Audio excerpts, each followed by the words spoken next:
Hello and welcome to another episode of the Bubbs on Sports podcast. Today is Monday, November 7th. It is in fact a victory Monday here today. Hopefully everybody's having a good day so far and a good rest of their weekend. It is Victory Monday. It is an exciting Monday. It is a great day to be a New York Jet fan as the New York Jets get the win yesterday 20-17 over the Buffalo Bills, which is obviously a massive victory for the New York Jets, and really a game that we were kind of worried about coming in, that it might have been a blowout, that if Zach Wilson didn't play well in the first half, we might be hearing Mike White chants and that he might be getting benched and all that stuff. Well, that all got thrown out right out of the window as the New York Jets go and beat the Buffalo Bills, and that in itself is crazy. We beat the odds-on favorite to win the Super Bowl, and we were toe-to-toe the entire game and found a way to come through late, and we found a way coming through late by stopping their offense, which is lethal. So a great win yesterday for the Jets. We'll get into it. We obviously got a lot to get to today. Giants yesterday were on the bye week, so they won't, obviously nothing on the Giants. Now the Jets enter their bye week. So last week it was Giants bye week. Now it's the Jets bye week. And then next week, we'll be back to Jets and Giants football, both on the same week. So a little bit of a kind of a Giants bye week now. It's Jets bye week here. But man, oh man, what a win yesterday for the Jets. We've obviously got a lot to get to. It is a football Monday. It is a recap day. It is a happy, positive show today as the New York Jets now go into the bye week with a record of 6-3. And they now go into the bye week feeling really good about this season, feeling really good about where they're going. And things have completely changed. We went in, again, we said that a realistic expectation would to go into the bye week 6-3 after we started out 5-2, because we said find a way to split the Patriots and Bills games. And most of all of us said beat the Patriots, and if you lose to the Bills, okay, you're still 6-3. Well, we lose to the Patriots. We could have won, but now we beat the Bills. So, this is great, a great win for the Jets. We'll obviously get to it. We'll get to the NFL recap. A lot of good games on across the league. Joe Mixon and the Bengals stomping all over the lousy Carolina Panthers. A lot of really good games yesterday. The Raiders now fall to 2-6 despite Devontae Adams' big game. So a lot of things going on in the NFL. Tom Brady, a little bit of vintage Brady yesterday, going downfield scoring as they get to 4-5 on the year, and the Rams fall to 3-5 on the season. So they are really, really struggling. So we got a lot to get to on in this podcast. Got a lot of exciting things, a lot to get to. It is, in fact, a Football Monday recap show. With all that being said, this is the Bubbs on Sports podcast, and let's get right into it. So, yesterday, obviously, week 9 of the NFL. Today, we'll wrap it up with the Ravens Saints. My game picks for the 2022 season. So, with yesterday, I went 8-4. I obviously got Thursday night's pick correct, and I went 7-4 yesterday. So, 8-4 total on the week. That moves my overall record now to 82-52. So, I am 30 games above 500. And if I get tonight's pick right between the Ravens and the Saints, I will be 31 games above 500 and finish with 9 wins. So that will break my streak of 2 straight weeks with double-digit victories, but it is still a good week. Obviously, 6 teams on bye weeks, which means obviously 3 less games. That's why the record is only 12 games in. Tonight will be the 13th game of the weekend, not the usual 16 if all the teams play like earlier in the year. Now the bye weeks start to kick in. So we'll get to the NFL, we'll recap all that stuff. You know the drill. We'll get to the Jets, we'll talk a lot about them, and we'll kind of skim through the rest of the NFL and kind of get to all that stuff. And, where do I start? Credit to the New York Jets yesterday. I'll start with this. I was at the game yesterday. The atmosphere was great. It was loud. The place was roaring. I love going to games. I really do. I love the experience. I think, personally, I rather watch the game in person. I think it's the experience, the atmosphere.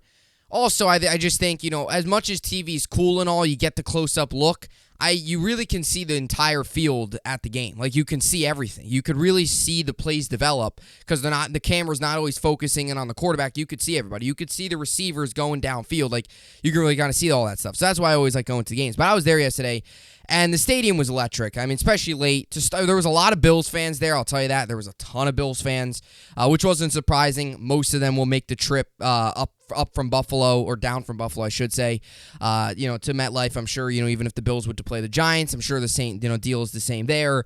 But the energy was great. It was the loudest I've ever heard that stadium in a very long time, and that just shows you how much we're starving for success.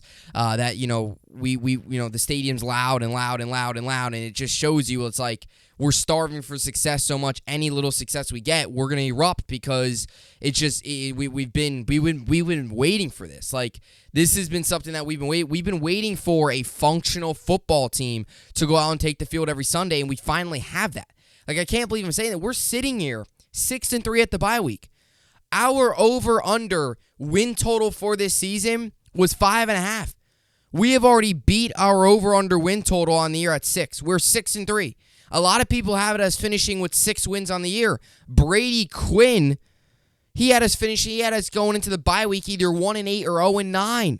We're 6-3, and we just beat the odds-on favorite to win the Super Bowl, Josh Allen, Stephon Diggs, and the Buffalo Bills. I mean, this New York Jets team is putting the league on notice. And the narrative now, again, each of these wins just continues to prove more and more. Again, what did we say at the beginning of the year? Change the narrative that we aren't the same old Jets. Change it. Compete with the big guns. Compete with the big dogs. The Bills are that team. The Bills are up amongst the league. They got, in my opinion, Patrick Mahomes and Josh Allen are the two best quarterbacks in football. I don't even know if it's a fair debate. They're both so good. It's not really fair to say one's better than the other. They're both very good. Like, they both have excellent. They both do so many great things. They both got incredible arm talent. Josh Allen's maybe a little bit of a better runner. They're so good though. So that changing the narrative, right? And the Jets they've already kind of changed the narrative. Let's just tell like it is, because we're 6-3. And again, all those people at the beginning of the year, all of those people at the beginning of the season that were saying, oh, you beat Skylar Thompson. Oh, you beat Jacoby Brissett. Oh, great, you beat, Mitch Trubisky and Kenny Pickett in his first game. That's great. You beat all those quarterbacks. Oh, you beat Brett Rippon and the Broncos. Well, you can't say that anymore, because we beat a Hall of Fame quarterback in Aaron Rodgers, and oh yeah, we just beat Josh Allen. So what? There's no more excuses. To all those fans out there that still tried to hold up the same old Jets narrative, it's just false. This isn't the same old Jets. This is a new Jet team with a lot of talent, and let me be specific, young talent. This is talent that is going to be around for a very, very long time. I said this yesterday in my Jets postgame show that I do on the In the Trenches with Gang Green podcast. I said it yesterday. This isn't that 2015 Jet team, which was the last time the New York Jets finished above 500 in a season. That 10-6 team that obviously missed the playoffs due to the heartbreak in Buffalo the week after the amazing victory against New England at home, still to this day is the last time we beat New England. Hopefully we can make that change coming out of the bye week, as we'll head up to Foxborough for the Week 10 matchup, or Week 11 matchup, obviously after our bye week this week. That was the last time we were good. Like, that was the last time we were competent and competitive. And that team, Ryan Fitzpatrick, Eric Decker, who was great, but he was nearing the end of his career. Brandon Marshall had a great year, but again, veteran nearing the end of her career. There wasn't many young guys on that team. There really wasn't. Not many young guys at all. And your quarterback, Ryan Fitzpatrick, was old and he was a veteran. So that just shows you, and we have a second-year quarterback. And we got two second-year running backs, obviously. I know James Robinson isn't, but Brees and Michael Carter are. Garrett Wilson. Sauce Gardner. Jermaine Johnson. The list goes on and on and on of this young talent. I know he's hurt, but Elijah Vera Tucker. Again, the list just keeps coming on. I know Elijah Moore, who hasn't contributed much, the whole trade request, but if he could start to play well and they start getting him the ball, add his name to the list of another young guy, second-year player. Michael Carter, the second, who's done a very good job this year at the cornerback spot, second-year player. The list goes on and on and on. This is a young team. This is a hungry team. And it does have some good veterans. It does. C.J. Mosley's phenomenal. He plays with a lot of heart. He plays with a lot of... he's a very good player. Braxton Berrios. Kick return, all that good stuff. Slot guy. Really nice piece. DJ Reed. DJ Reed and call me biased. I don't care. DJ Reed and Sauce Gardner are the best cornerback duo in all of football. When's the last time we could say that as Jet fans? When? The days of Perry Nickerson. The days of, Tremaine Johnson. Overpaying for him. Mike McCagnon. Overpaying for that guy. Terrible. Darryl Roberts. The days of those poor Buster Screen every play would be a pass interference. The days of embarrassing secondary play is gone. We have three legit. Michael Carter is a very good corner. He is. He's a good corner. He's a very good. He's an underrated cornerback because it's DJ Reed and Sauce then Michael Carter. Michael Carter's very solid. But Sauce and DJ Reed being the number one and number two, we basically have two number one corners. And DJ Reed, too. Give credit to the coaching staff. DJ Reed, when we brought him in, he was a good corner.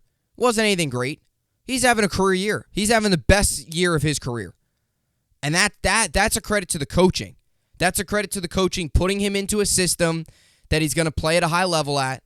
Obviously, maybe fixing some things with his technique, fixing some things with his play style. Whatever they did, it's working. That's a credit to Saleh. That's a credit to Ulbrich, who have completely changed this defense. This defense last year wasn't bad. It was historically bad. It was embarrassing. This defense now is top 5 in the league. Top 3, you can make the argument it's the best defense. They just shut down Josh Allen for 4 quarters of football. When can you say that? Not many teams can say they did that. Luckily, though, the Jets are one of them that can say that can finally say they did that.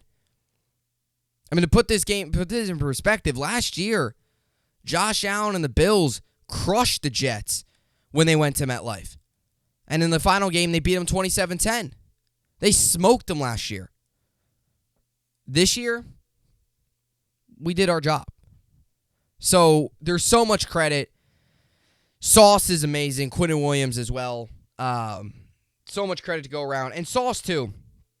Sauce yesterday, the first play of the game, they targeted him. Diggs, made a move on him.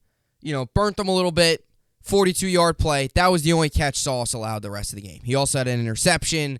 He had the big pass breakup at the end on Gabe Davis to seal it on the 4th and 21. All those great things. That was all great. But the biggest thing to me that's an eye-opener for me for Sauce Gardner was the way he bounced back the rest of the game. First play of the game, targeted him, boom, Diggs was open. Right? That was the first play. And it was almost like, okay, how would he, not even just Sauce, how would the defense respond? Where they get a big play to start, the kicker slips, Braden Mann slips, they get great field position, they throw 40 yards downfield, boom, just like that, they're at the 30-yard line.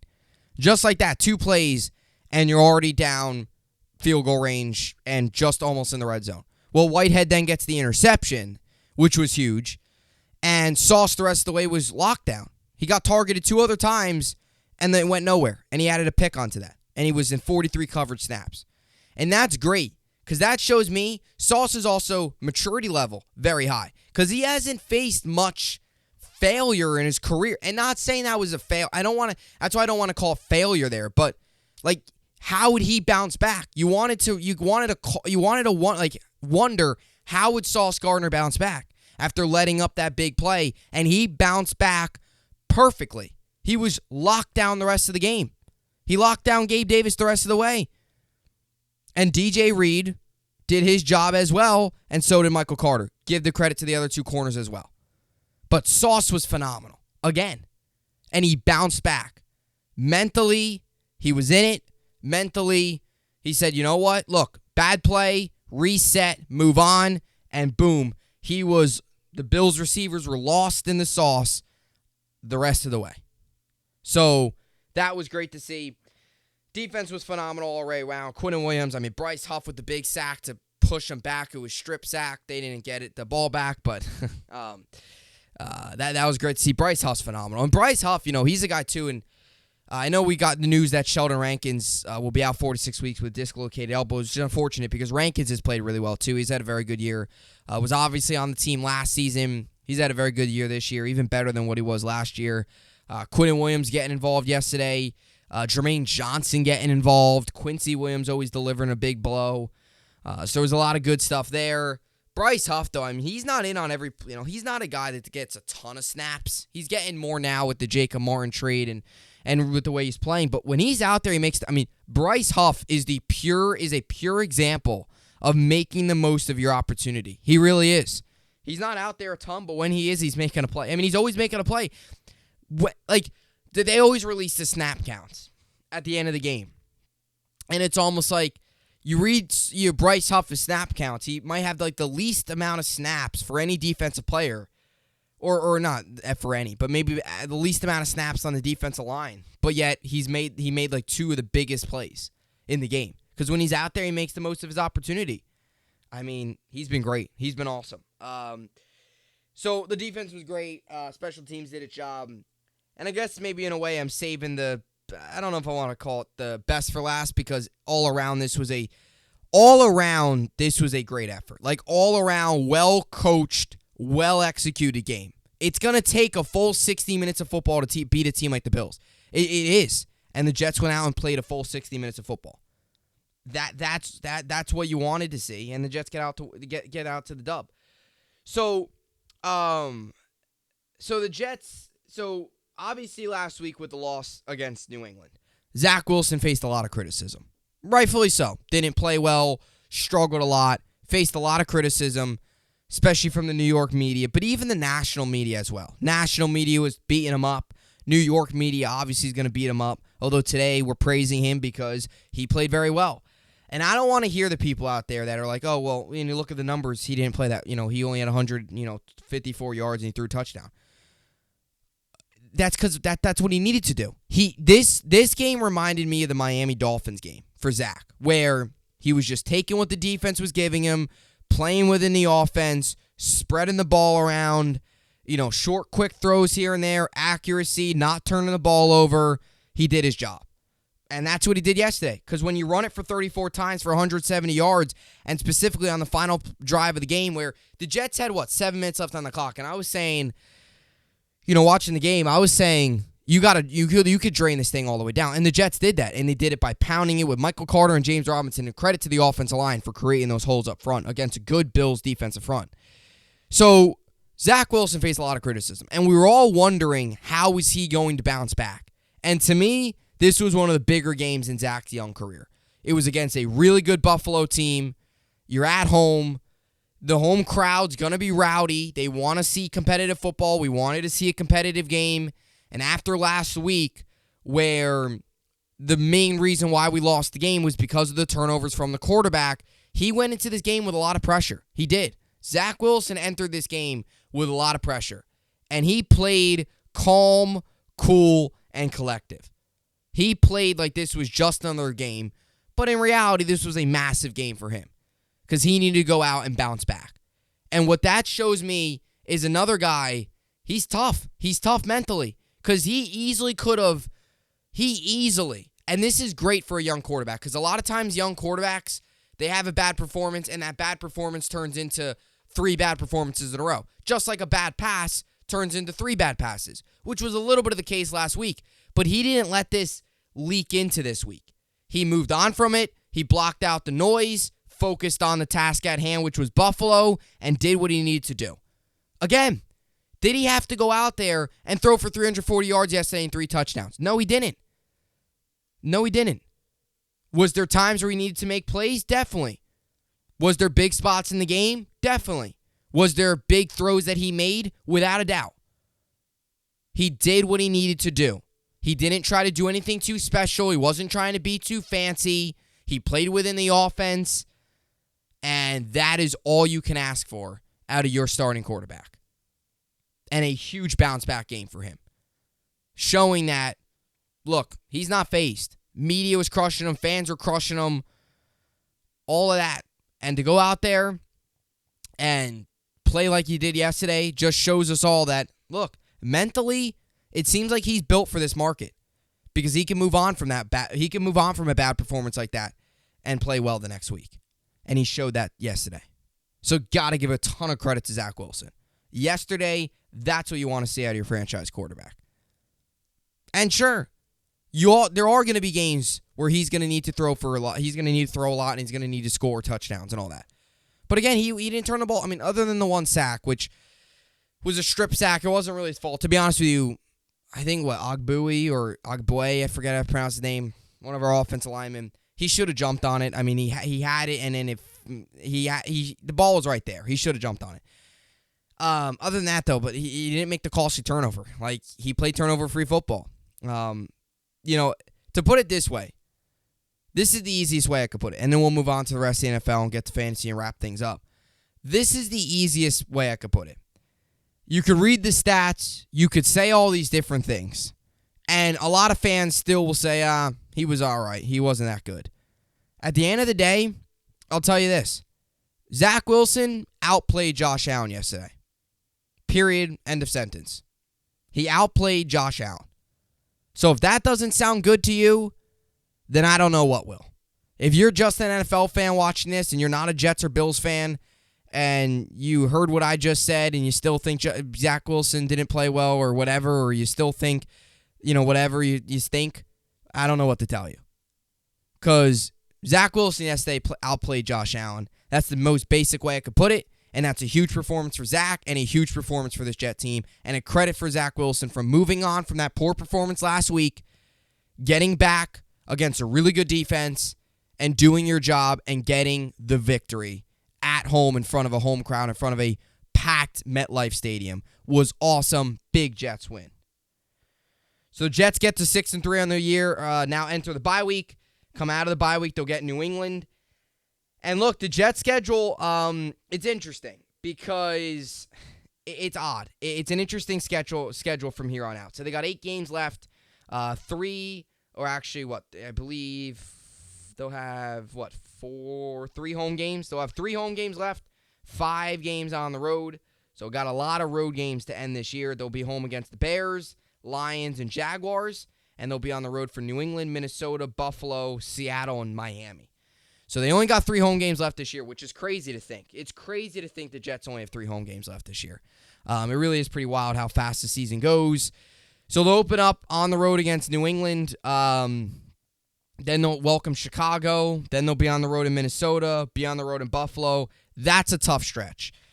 And to be honest with you, that Chicago game is huge. It's big.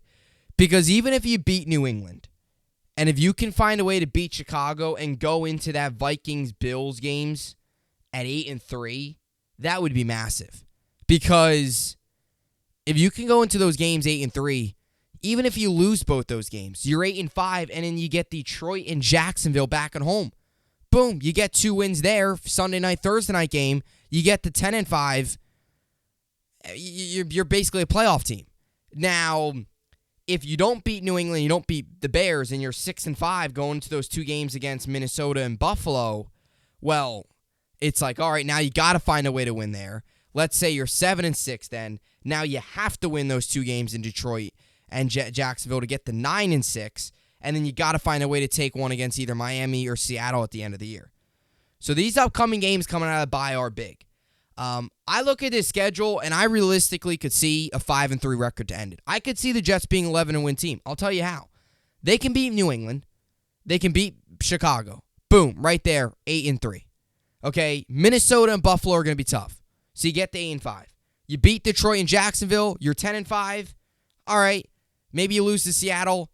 You beat Miami. I understand with Skylar Thompson, but you still beat them. And you didn't beat them because Skylar Thompson was a quarterback. You beat them because the Dolphins' defense couldn't stop the run game. So everybody that thinks, oh, you only beat Miami because of Skylar Thompson, it's because the Jets ran all over them. The defense couldn't stop a parked car that game for Miami. That was why we beat them. So if you do that again, if that's the recipe, again, that's week 8, that's week 17, or week 18. That's so far down the road from now. We're only, we're week 9, we're halfway through, but still got 7 more games left before that. A lot can happen in that span. But if you're just going off of what you've seen so far, that's a winnable game. You get to 11 wins. 12 wins is reaching it. You'd have to go 6-2. But it's not crazy to say. I look at it this way. You got 3 very winnable games. I know Chicago was competitive yesterday. I know Justin Fields is finding it a little bit, but I do trust the Jets defense to stop him. Detroit and Jacksonville. Detroit's defense, I know they stopped Rodgers, but the Packers right now aren't playing well. Detroit's defense, other than that, has been awful. Their offense is good, but again, our defense. Jacksonville has, I know they got the win yesterday. They're in. Probably out of those 3 teams, and all 3 of those games are home. You get, that's a 3-6, all those games, all the below 500. 5 of the remaining 8 teams are above 500. So your schedule is a little tougher on here on out. But again, didn't we all say that at the beginning of the year that the schedule was tough, right? Ravens, Bengals, Dolphins, Packers, Broncos, Patriots, Bills. Well, we're 6-3. Everybody said at the beginning of the year the schedule was brutal for us. So saying it again doesn't matter. I mean, maybe it will help us out, but I mean, you can't really use the schedule as schedule's tough. But 3 of the easy games are at home. 3 of the very more winnable games are at home. So, and look, they could beat New England, and too that they're going to come out with a lot of energy in that game. Number 1, they're going to be off the bye week, so they're going to be energized anyway. They're going to be fresh. And number 2, they're frustrated after that game. They said that after that game, we get them 2 weeks from now. They're frustrated. I think they might even be more frustrated than actually they're motivated going into that. So, if you beat New England coming out of the bye week, it's massive. It's huge. It's not a must-win. If you would have lost yesterday's game, which is what we all saw coming, which was why we were so depressed after the New England game because he gave up that game. But if you lost yesterday, that New England game would be a must-win because then you'd be 5-4. And if you lose that New England game, well, now the Bears is basically do or die because if you lose to the Bears then, you're 5-6. Minnesota and Buffalo on the road, that's a gauntlet. It would be a miracle. That's why yesterday's win was so pivotal. And so just pivotal and just could be a really season-changing type victory. But if New England's huge. If you could beat New England and get to 7-3, I mean, that's massive. If you can get New England, get to 7-3, Chicago's winnable, you're 8-3. I mean, you're 2 wins away. You got to find a way to win 2 more games out of the next, whatever it is, 5-6 games out of, after that, you got 6 games left. You got to find a way to go 2. If you beat, let's just say, put it simple. I know we're already at 27 minutes in.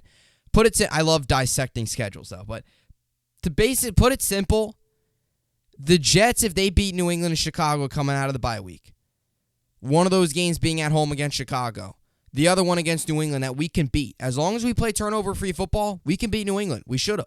I mean, that's just how it is. You're 8-3. You got 6 games left of that. You go 2-4, you're a 10-win team. You go 3-3 in those final 6 games, with 2 of those being the Jaguars and the Lions, and one of them being a Dolphins, and 2 of them being a Dolphins and Bills team that you just beat. Then you're 11-win team. So things are pointing up for the Jets. I don't want to get too cocky, not get too ahead of myself, but the path's there. Again, 8 games left. If the Jets go 4-4, they are a 10-7 team. And you have 3 games that you should win. And you can make the argument there's 3 other games on this schedule that are also winnable. So, really, really looking forward to the second half of the season for this Jet roster and for this Jet team. And you go into the bye week feeling good. You don't go into the bye week 2-game losing streak. You go into the bye week riding high off of a win against Buffalo. And now you get ready for a big matchup in Foxborough against Bill Belichick and the hated New England Patriots. And already I'm fired up for that game. Already. I'm going to enjoy this one. Get to enjoy this one all throughout the bye week. But, boom. Once that kickoff starts in New England, all of us Jet fans are going to be roared up and ready to go because that's a big game. Really, really big. Especially after this win. Really an opportunity to just continue to just skyrocket in this season.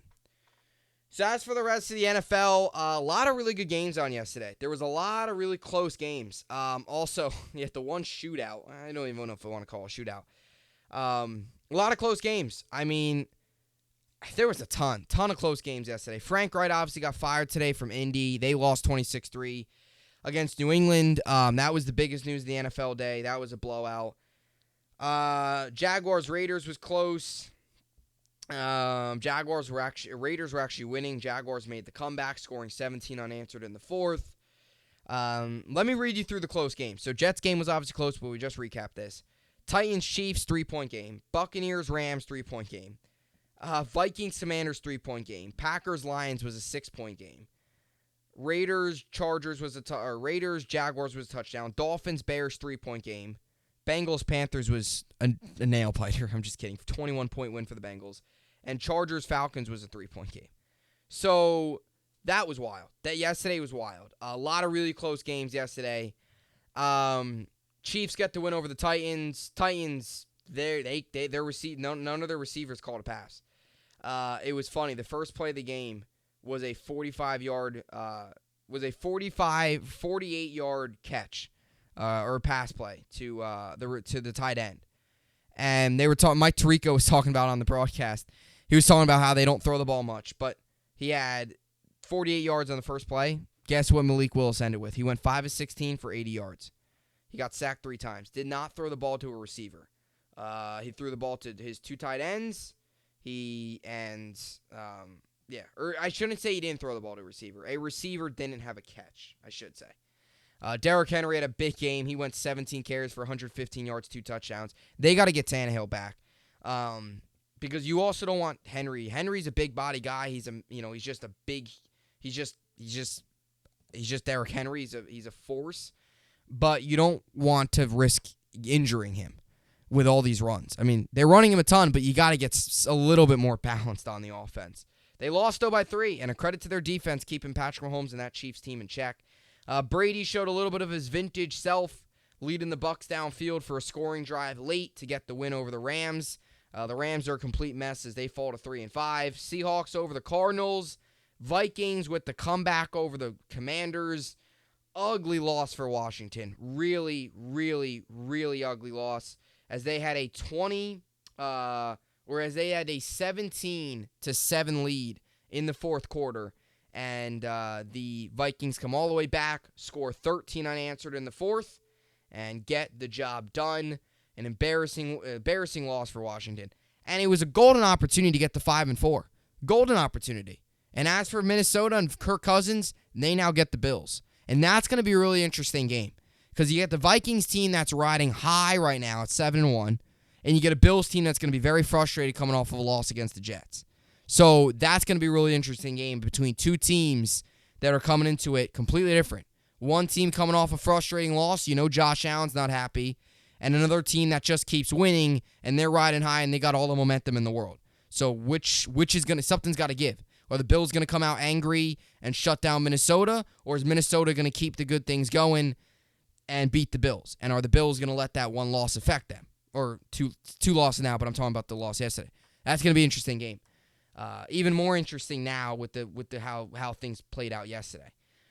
Packers lose 15-9. I think even the worst of this all, Romeo Doubs, one of the only receivers for Green Bay, looks like he'll be out 4 to 6 weeks. So another receiver that Aaron Rodgers won't have. Packers fall to 3-6 on the year. They're a mess. And I think we could very well be watching the final days as Aaron Rodgers is the quarterback, because 9 games in does not look like the Packers are going anywhere this season, especially when talking playoffs. Jaguars over the Raiders. Well, Raiders season's done, and we'll really see how much longer Josh McDaniels lasts. You really wonder. This defense for the Raiders is really pretty bad, especially their secondary. I mean, when Devontae Adams goes off for 10 catches, 146 yards, and 2 touchdowns, and you still can't win, it's bad. It's a problem. You really wonder how much longer Josh McDaniels, the head coach. If they can continue to lose and they get to let's say they get into 2-9 territory, 2-10, you can't possibly bring him back. You're getting into Gay's territory then. You're getting into 2-3 win season territory. I know it's 2-6. I know that, it's only 2-6 and a win. You get Indianapolis coming up, so you can make everything right in the world beating them. Then you get Denver. But after that, it's Seattle, Chargers, Rams, who are beatable. You do have New England, Pittsburgh, but again, it's the Raiders. They're not winning. So you have to put that into perspective. And Indianapolis just fired their head coach. So maybe they come out next week a little more energized. But, I mean, just an embarrassing season for Vegas. It really has been. Such a disappointment after all the money they spent bringing in Davante Adams. Patriots over the Colts, as I mentioned earlier. Dolphins over the Bills. Justin Fields and the Bears, or Dolphins over the Bears, rather. Justin Fields and the Bears they're playing good. Fields is playing some good football. The offense is finally working for him as they finally change some things up for Fields. Bengals big time over the Panthers. I should say Joe Mixon beats the Panthers. He had 22 carries, 153 yards, and 4 touchdowns. So, and add that on to 4 catches, 58 yards, and a touchdown as well. He had 50-plus fantasy points. So I'm sorry to all those who went against Mixon. And if you had Davante Adams and Joe Mixon on your team, you put up, 80 points combined there between the two of them and whatever the rest of your team got. So for those of you who went up against Davante Adams or Joe Mixon, I'm sorry. For those of you who had them, well, enjoy your 250,000-point week because you got pretty close. Chargers over the Falcons. Falcons found a way to lose yet again. I don't mean that as a shot. I kind of mean that just history tells us Falcons always find ways to lose. So they lose. And a tough loss for Atlanta. They had a real opportunity to go 5-4, and you lose that game. Now you're 4-5. And with the Bucks winning yesterday, now things get interesting again in the NFC South. And especially if New Orleans wins tonight, well, now you have a 3-way tie to 4-5. So a real tough loss for Atlanta after, having a real opportunity to get to 5-4 and have sole possession of first place after this week. So tough loss. We'll see how it plays out the rest of the year in the NFC South. So that's what I got there for football. Go to fantasy now. Ravens tonight. And the Saints, a lot of injuries around. Not a ton to look forward to in terms of a ton of talent. I mean, you got Chris Olave. I'm sure a lot of people got Justin Tucker in this game. But with Michael Thomas being out, Kamara is obviously an obvious play. I lost in every fantasy league this week except one, which right now I am winning 145 to 124. But my opponent has Justin Tucker and Chris Olave. So I'm winning by 21. So it's a 50-50 right now. He's projected 145. I'm at 145, and I got nobody else left. So it really is a 50-50 because it's a 50-50. It really is, and it's both projected the same amount. I'm winning by 21, so I need Olave to do nothing. I need Olave at best 10 points. At most, he gets 10 points. I can't let him get 15 points because Justin Tucker's automatically probably going to get 8-9 points. So I need Olave, not even 10. I need Olave to get 6 points tonight. Because just in case if Tucker nails 12 points, and if it's a field goal game and he's making kicks all over the place, and then if Olave has at least 10, it's 22. So 21-point cushion isn't much for a receiver and a kicker. It really isn't. Because assuming the receiver gets you at least 10 or 12, let's say he gets 6 catches for 60 yards. He gets 12, Tucker gets 9, boom, game. Or Tucker gets 10, boom, game. Your receiver gets 15, Tucker's got to just find a way to get 7. Right? And Justin Tucker's automatic. So I need Justin Tucker to miss field goals tonight and either Olave to drop passes or them just not target him. One or the other. One of those choices is ideal. So we'll see how it all plays out. A lot going on tonight. So you obviously have Thursday